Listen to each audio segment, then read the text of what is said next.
Tranquilo. Bien, bienvenidos a la segunda clase mía en este caso, pero es la quinta clase de ustedes de filosofía y de psicología, de fines deudores, así que hoy vamos a abordar un poco lo que vimos en la clase pasada. Es una clase especial debido a la medida de fuerza y todo lo que ya sabemos. Bueno, hoy nos toca hacerlo virtual, así que tratamos de hacerlo lo más amigable posible y obviamente por también grabada, así la tenemos para ver o para estudiar si es necesario. Bien, para empezar de lleno, esta va a ser una clase corta, así que vamos a por lo básico, lo que vimos en la clase pasada. Vimos un poco de los filósofos de la antigua Grecia, vimos también, por supuesto, filosofía oriental, mencioné la filosofía china con Confucio, Lao Tzu o Sun Tzu, que son grandes referentes de la filosofía del siglo entre 8 y 6 antes de Cristo, anterior incluso a la filosofía griega del siglo 5, 4 y 3 antes de Cristo, principalmente el siglo 4, el siglo de Pericles. Bueno, principalmente lo que vimos respecto a las filosofías orientales son diferentes preceptos morales. El confucianismo se basa principalmente en la moralidad. El taoísmo se basa en la creencia del vacío y de un mundo donde existe la no existencia, este elemento oculto llamado Tao o vacío, y cómo vivir respecto a eso. Está más asociado a lo que podemos llamar hedonismo o vivir la vida según lo que nosotros consideremos del Tao, no tanto sobre preceptos morales. Y Sun Tzu es útil para ver un poco de filosofía bélica y filosofía política, que nos sirve para nada, para un poco para ver un poco cómo China se configuraba en esa época y cómo vivían en un estado de guerra, de pelea además, pero obviamente con una pelea que ya no estaba pensado tanto en asesinatos, matanzas, masacres, demás, sino más en una victoria asociada con vencer en paz, vencer a los rivales sin destruirlos, sino sometiéndolos y aceptando la mirada del Estado a defender. Pero bueno, filosofía china, lo quedamos ahí. Con Buda también vimos un poco del budismo como filosofía religión, otra filosofía que está asociada a una religión directamente, una filosofía más asociada también al ascetismo, vamos a decir, a la huida del dolor. Principalmente los budistas son aquellos que buscan huir del sufrimiento del dolor y por ende son apáticos, principalmente no buscan tener grandes emociones porque saben que el deseo lleva al dolor, y por ende rechazan el deseo o tratan de minimizarlo lo más posible. El budista perfecto es el que logra minimizar al máximo el deseo, que ese es principalmente el Siddhartha en su momento, que logró no sentir nada, o por lo menos pasar ese estado de nirvana, un estado de mal llamada felicidad también. Gracias por la cámara, esto lo aprecio. Un estado de eudamonía, diría posteriormente Aristóteles, ese estado donde uno está satisfecho con la vida. No necesariamente está sintiendo placer o sintiendo dolor, sino que está en armonía. Ese es el nirvana que consigue el budismo. Ahora, si lo analizamos con Grecia, vamos a ver que está bastante asociado justamente a esta idea eudamónica de felicidad aristotélica, de llegar a un punto donde las cosas malas no nos pesen tanto y las podamos superar, y las cosas buenas no nos cieguen frente a las cosas del mundo malas y buenas.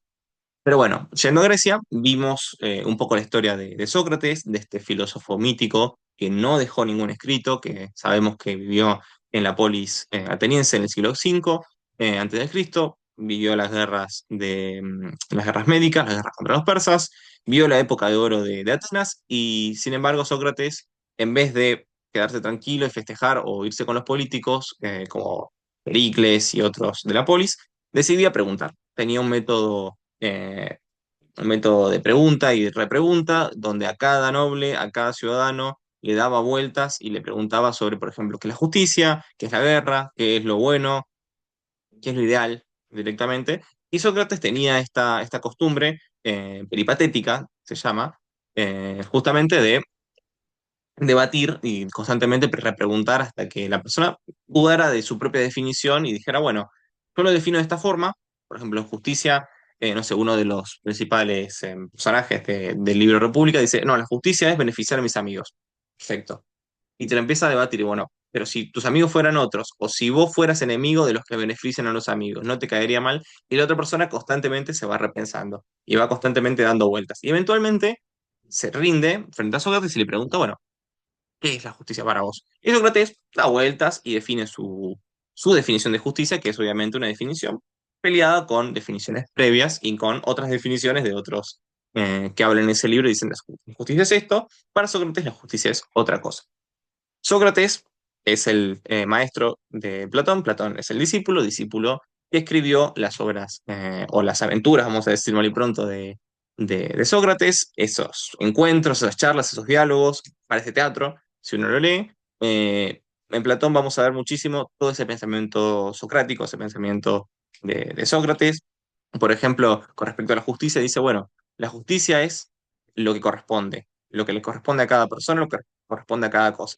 Lo justo es bajar del mundo de las ideas, este mundo que recordemos es perfecto, ideal, completo, etcétera, y darle a esa persona lo que le corresponde. Por ejemplo, a un esclavo, darle un plato de comida y mandarlo a trabajar, a un filósofo, darle el gobierno y dar la potestad de decidir frente a la polis o frente a otros, porque son los más sabios. Y a un guerrero, darle comida, darle lugar, darle cuidados demás, pero no darle el poder porque sabemos que son peligrosos porque incitan a la guerra y la polis no debería ir a la guerra constantemente. Un buen gobernante sabe que la guerra constante lleva a la destrucción. Si uno quisiera ver en esa época, por ejemplo, el rey Pirro, que era un rey muy respetado de Creta, logró vencer un montón de batallas hasta el punto en el cual se quedó sin soldados, debido a que sus victorias eran muy costosas y bueno, victoria pírrica mediante, eventualmente terminó perdiendo una guerra donde ganó todas las batallas. Platón, en palabras de Sócrates, dice, bueno, lo justo es darle a cada persona lo que le corresponde. Y a la polis, darle un buen gobierno, el gobierno de los filósofos, el gobierno de aquellos que están más cerca de este mundo ideal. Recordemos que Platón y pensamientos socráticos, debemos decir que el mundo de las ideas es lo único que importa, es llegar acá arriba de todo. Hoy lo vamos a ver conectándolo con un filósofo medieval llamado San Agustín de Hipona y con un filósofo musulmán llamado Al-Farabi, que son neoplatónicos. Vamos a ver por qué.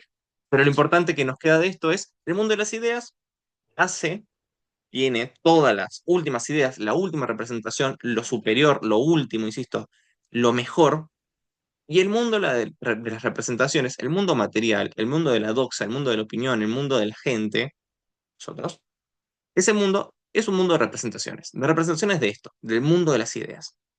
De vuelta, representaciones. Somos imperfectos y no podemos ser tan perfectos como el mundo de las ideas, pero tratamos. Y hay quienes nacen con mejores características para llegar a este mundo de las ideas, filósofos, y hay quienes nacemos con peores y terminamos acá en el mundo de los laburantes, en el mundo de los de la plebe, de los cualquiera, que trabajamos y tenemos la obligación de trabajar para la polis. Y obviamente en el medio quedó esta clase de guerreros que tienen el corazón, la valentía, el timor para pelear, pero tampoco tienen el cerebro para gobernar como tienen los filósofos. Entonces son los que viven defendiendo a los filósofos y defendiendo el orden de la polis, pero no gobernando. De vuelta, toda esta idea platónica de, bueno, está el mundo de las ideas y nosotros representamos estas ideas y nos tratamos de acercar, es contrario a otro discípulo, no de Sócrates, sino esta vez de Platón, que es Aristóteles, el Égida, una persona que nació en Anatolia, pero bueno, se volvió eventualmente ciudadano, era un meteco, de vuelta, era un inmigrante en tierras helénicas, en tierras helenas. Aristóteles veía la vida de otra forma, entendía que existía un mundo de las ideas, decía, sí, Platón dice la verdad, existe el mundo perfecto, el mundo donde sabemos que podemos hacer la mejor, yo dije en el caso silla, pero puede ser la mejor, no sé, la mejor bebida, el mejor libro, la mejor película, existe esto, pero de vuelta vivimos en un mundo de representaciones, un mundo material, y este mundo material es tan importante como este mundo de ideas. Ya no es el mundo de ideas y el mundo material súper abajo. Estamos hablando de un mundo ideal y un mundo de materia que están constantemente en intercambio. ¿Y a qué voy con esto? Es un ejemplo muy fácil de entender. Si yo pienso en, pongámosle, una película, y yo le dijera al griego, ¿cuál es tu película ideal al griego antiguo? El griego te va a decir, ¿qué es una película? No existe. Las películas recién empezaron a surgir hace, no sé, 100 años, 150 años. Entonces, ¿existe la película ideal? Capaz que sí, diría Aristóteles. Pero de vuelta, si no existiera el cine, si no existiera la posibilidad de filmar algo, si no existiera, insisto, la posibilidad de sacar una foto, sabemos que un cine son muchas fotos pegadas, haciendo una imagen moverse. Si no existe eso en el mundo material, no existe la película ideal en el mundo de las ideas. De vuelta, el mundo material implica el mundo de las ideas tanto como el mundo de las ideas implica el mundo material. Es una constante relación. Yo lo llamo, y lo escribí la última vez en el pizarrón, I más D. Mundo de las ideas, mundo material. hay una definición súper diferente entre Platón, que te dice ideas hace representación material, de ideas y material están constantemente en ida y vuelta, en pugna. Eh, Recordemos que esta postura es una postura materialista, es una postura que le da más bola, más importancia al mundo material de lo que incluso le daba Platón, el mundo de las ideas, y en esa época se le daba a sí mismo las cosas, el mundo empírico, sí, de la empiria, de la cosa práctica, física. De vuelta, igual Aristóteles tiene ese tema que es que te dice, sí, existe el mundo de las ideas, existe el mundo ideal, y existe el mundo material, y el mundo material es tan importante como el mundo de las ideas. Respecto a política, ya lo habíamos hablado en la clase pasada, no me quiero extender demasiado, pero recordemos que Aristóteles privilegia un poco más el mundo de la polis, de la república en sí mismo, del gobierno de muchos, porque entiende que cuando hay formas de, a ver, si hay gobiernos que tienen uno solo, que es la monarquía o la tiranía, gobiernos que tienen varios, que es la aristocracia o la plutocracia, oligarquía también llamado, y el gobierno de muchos, que es la politeia o república, o la democracia y la oclocracia, que es la forma mala. Hay formas buenas y formas malas de cada una de estas. El gobierno de uno, el gobierno de varios y el gobierno de muchos. El tema es, Platón diría, el mejor gobierno es el gobierno de uno, y sea el mejor, el rey filósofo, el que sabe, el que entiende, el que comprende. Y en caso de no tener un rey filósofo, mejor tener una serie de filósofos que hagan como una aristocracia filosófica, lo que hoy en día llamaríamos un gobierno de científicos o una inteligencia, un gobierno de los intelectuales. Buenísimo. Ahora, ¿qué nos dice Aristóteles? Aristóteles nos dice, sí, sería buenísimo tener un rey que sepa, un rey que entienda, un rey que cuida la polis, que la engrandezca, que sepa lo que necesita la polis, pero el tema es que ese rey puede existir por un tiempo, pero después se va a corromper o va a morir y va a venir otro, y no sabes si ese es tan bueno como el que venía siendo el anterior. Entonces, podés tener un tirano. La tiranía está a la vuelta de la esquina. Insisto, es muy fácil caer en una tiranía, pasando de un buen rey, un buen presidente y demás, a un tirano que se queda en el poder una cantidad de tiempo indeterminada, o hace su merced sin importarle el pueblo, etcétera, etcétera. Y es muy difícil, dice Aristóteles, pasar de un tirano a un buen rey. Es muy difícil. Tenés que, insisto, derrocar al tirano, invocar a un buen rey. Es complicado, es jodido a sí mismo. Entonces, como es tan complicado eso, mejor ir hacia una república. Porque de última, digamos que en república se te degrada. Tenés una república que no responde los problemas de la polis, probablemente porque se bloquean los partidos, se bloquean los bloques y no tenés una respuesta real. Buenísimo. Dentro de 2, 4 años se vota, se elige otro congreso, se elige otro presidente, se elige a otros representantes, se acabó el problema, tenemos de vuelta un buen presidente, un buen gobierno o un gobierno que pueda gobernar realmente. De vuelta, es más fácil, es temporal el poder. Y creo que es súper interesante a veces, no lo vemos en Aristóteles mucho, eh, cuando leemos esto, pero decís, bueno, es temporal el poder en Aristóteles, porque si la polis tiene el poder y los representantes se eligen por una cantidad de tiempo, pensemos por ejemplo en Roma, los cónsules duraban un año, los senadores eran de por vida, pero los cónsules duraban un año, los pretores, los giles, todos los que estaban dentro de las posturas hasta llegar a cónsul, eran puestos temporales, duraban 1, 3 o 5 años. Eso está buenísimo, porque un mal gobierno, de última, no se vuelve a elegir. De última, pasa el año, el cónsul pasa, queda otro, San se acabó el problema. De vuelta. Otra diferencia entre Platón y Aristóteles. Platón te va a decir, rey filósofo, el mejor de todos tiene que gobernar. Aristóteles te va a decir, sí, estaría buenísimo, pero mejor que gobierne una república, porque de última es más fácil transicionar entre una república mala y una república buena. Se vota de vuelta, se elige otro presidente, cambia la bola, tenemos un mejor gobierno. Es una postura súper distinta de vuelta con otro aspecto de lo que veníamos viendo. No me quiero olvidar de nada de esta discusión entre Platón y Aristóteles. Obviamente es una discusión que vamos a ver que va a durar muchísimo más. Una mención especial a Grecia, a lo que vimos la clase pasada, son las tres escuelas que van a ser posteriores en Roma y van a estar en medioevo, que es la escuela cínica, de los cínicos, de Diógenes, esa escuela que no cree en ninguna ley, principalmente que reniega cualquier tipo de deber, derecho, cualquier tipo de necesidad, no le da valor a ninguna cosa ética o moral. Existe lo que existe, se acabó. Son ultramaterialistas, ¿verdad? Pero al mismo tiempo, más importancia le dan al tema de no seguir ninguna ley, ningún precepto moral, religioso, nada, vivir de lo que se desee vivir y se acabó. los más tranquilos en ese sentido, pero al mismo tiempo es muy difícil generar una escuela a partir de eso porque tampoco tuvieron eh, necesidad de enseñar. Diógenes no tuvo discípulos ni necesidad de hacerlo. Por otro lado, Epicurio, el filósofo, fundó la escuela hedonista o epicuria, que son aquellos que siguen básicamente el placer físico, el placer mundano, son los que principalmente buscan evitar el dolor, buscan evitar el sufrimiento, buscan evitar lo malo. Muy similar a lo que por ahí vimos con Buda en algún momento, o yo comenté con Buda, pero lo pienso de vuelta. El epicurio es aquel que, insisto, en el mejor de los casos, evita el dolor, vive del placer, disfruta, y en el peor de los casos se vuelve un hedonista último que vive constantemente en el desmadre, no piensa en el punto medio, no piensa en cuidarse, etcétera. Una comparación que voy a hacer también acá es, pensemos que los aristotélicos, que por ejemplo en la ética nicomaqueaco nos dicen, bueno, Aristóteles nos dice, hay que buscar el punto medio de las cosas, no hay nada tan malo ni tan bueno, no hay nada inherentemente malo, no hay nada inherentemente bueno, no hay nada que nazca malo o nazca bueno. Las cosas son buenas o malas en su cantidad, en su medida, en su momento, etcétera. De vuelta, el ejemplo del agua. La falta de agua te liquida por deshidratación. La sobredimensión de agua, el exceso de agua te va a ahogar. De vuelta. El punto medio es consumir agua, tomar en un vasito y no morirte ahogado ni seco. Para Platón, en cambio, el agua es buena o es mala. No hay punto medio. El agua para Platón obviamente es buena. Vamos a decir mal y pronto. Las cosas son buenas o son malas desde la mirada platónica, porque el mundo de las ideas ya te define. ¿Es bueno o es malo? Fácil. Es muy maniqueísta. O B. Para Aristóteles, todo depende de su medida, de su justa medida. De vuelta. Todo en su justa medida no es malo. Puede ser bueno. Y todo en su falta o en su exceso, y bien, por supuesto, es malo. Mal y pronto.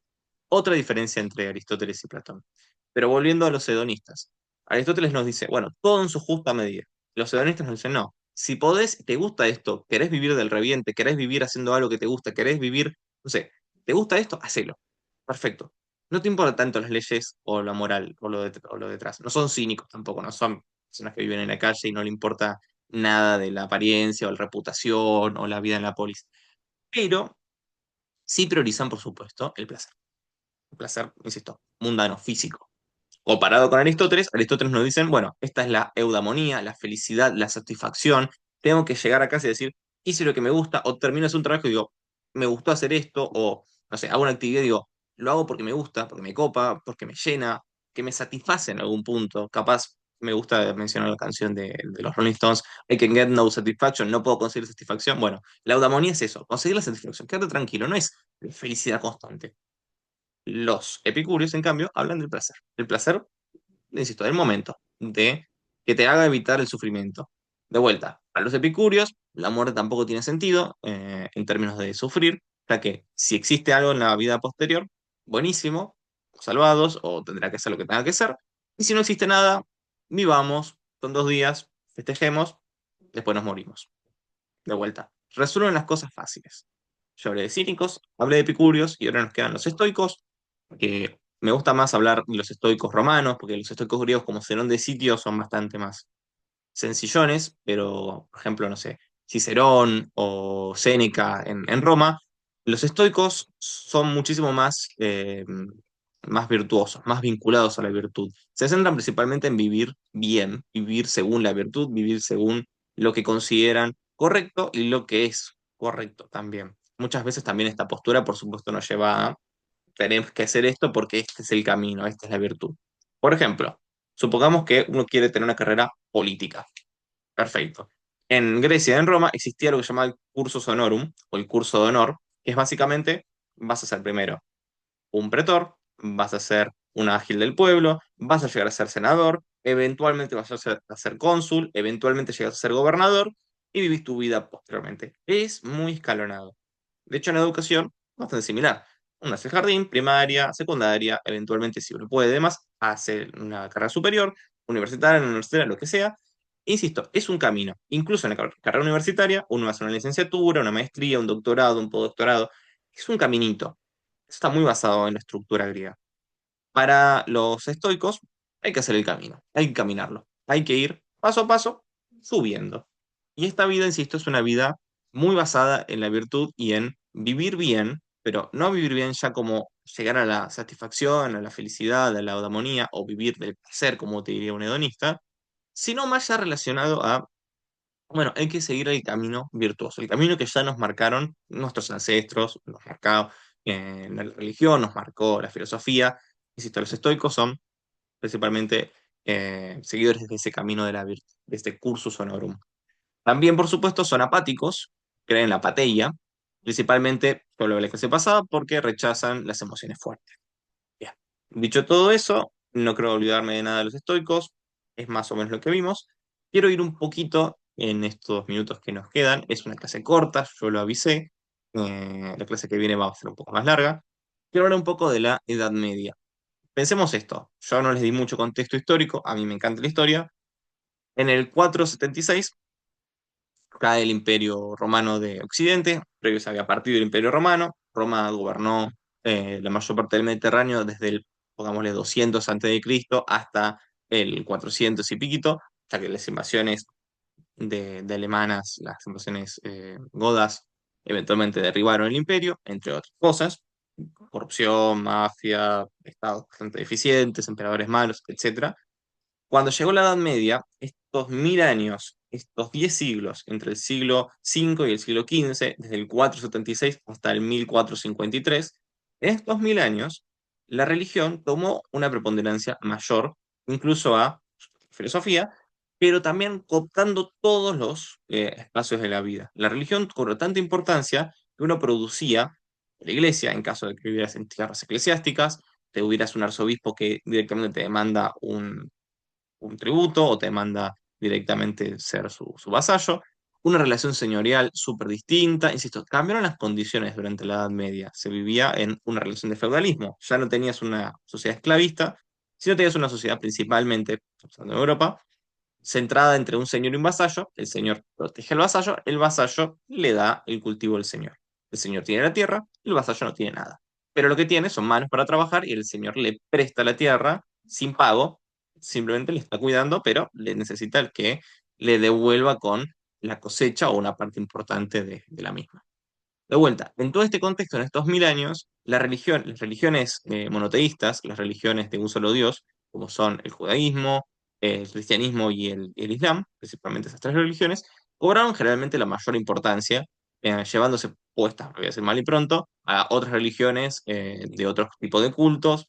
Insisto, pensemos que el islam nació en el 643, en la huida de la Meca de Mahoma, todo ese siglo VIII que termina en el 700 con una gran parte de Arabia conquistada por parte de los musulmanes y un siglo IX con literalmente toda el África del Norte y Asia, una gran importante conquistada también por este nuevo culto, este culto a Alá, a este culto a este Dios que reconoce a los cultos previos. De hecho, el credo cristiano está dentro del credo musulmán, solo que obviamente a Cristo lo consideran un profeta más, un apóstol más, y el último profeta es Mahoma, que llegó a la iluminación. En este contexto, en el 830 y pico, 32 si no me equivoco, Al-Farabi, que era uno de los filósofos del imperio Seljúcida, si no me pifio, no, el imperio Abásida, el imperio de Arabia Saudita actualmente, escribe un libro en honor, en homenaje a Platón. Platón, pensemos que era griego, había vivido, si no me equivoco, 1000 años atrás, o sea, muchísimo, muchísimo tiempo atrás, pero había llegado Platón por una revolución cultural y una revolución científica que tuvieron los musulmanes a tierras justamente árabes, y Al-Farabi lee a este Platón y le encuentra muy, muy interesante todo el tema del mundo de las ideas, le encuentra súper interesante el tema de tener un gobierno de filósofos, de los que más saben, la idea del filósofo como el que te deslumbra, el que tiene que decir la verdad, le parece todo muy interesante. Pero le falta algo, dice Al-Farabi, le falta Dios, Alá. Y Alá apareció al profeta Mahoma recién en el 632 de vuelta, entonces faltaba mucho tiempo. ¿Qué culpa tiene Platón de no haber conocido a Alá? Ninguna. Si Alá no se mostró a Platón, se le mostró a Mahoma. Pero perdón, pero Platón habló del mundo de las ideas sin saber que estaba hablando del mundo celestial, del mundo de Alá, del mundo de Dios. Entonces, para el Farabi, estar más cerca de Dios es justamente lo que nos lleva a la verdad, a esa verdad platónica, a esa verdad absoluta. De vuelta, Farabi lo define con una palabra maravillosa: imaginación.